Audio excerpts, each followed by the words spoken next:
Meet Kelly. Meet Marlo. Meet Gary. Meet Mick.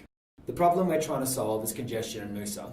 This is a congestion overlay using the Data Maps API with the traffic layer embedded on a typical Sunday when nippers are usually on in Noosa. As you can see, it's highly congested. We know that Noosa is one in, one out.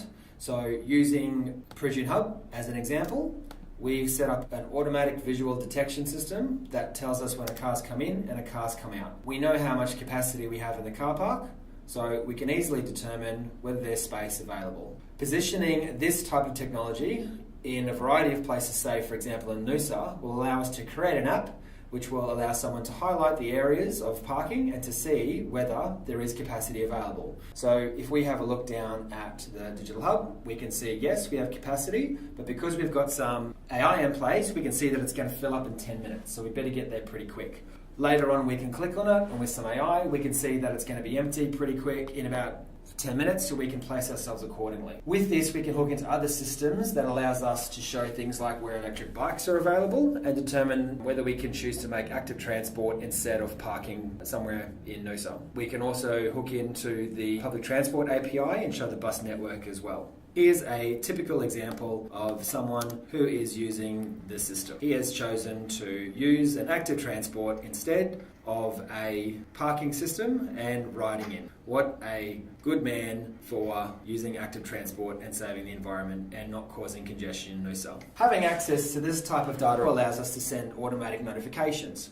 The system actually pings an email through to say that the automated buses now need to be sent because we are now hitting congestion zones. So we thought to ourselves, if we can solve the problems of Noosas, which we've already done, what else can we do? Using the same technology, we've been able to record the registration plates of cars, hook that up into one of the APIs for car registrations, which allows us to pull out information about make, model, colour, and a whole bunch of other information about that particular vehicle. This is important because we can anonymise the data and create a persona. So is it their first time visiting? When was the last time they visited? Is it a hire car or are they a local?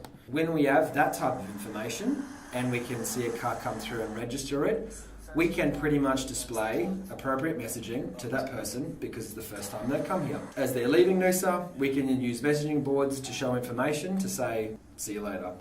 If we know there is no parking, we can show information to say, park differently, try the park and ride system. This is an example of a regular we know who travels on the road quite often because at that time every morning they are travelling on their way into Noosa. We thought we'd give them an appropriate message.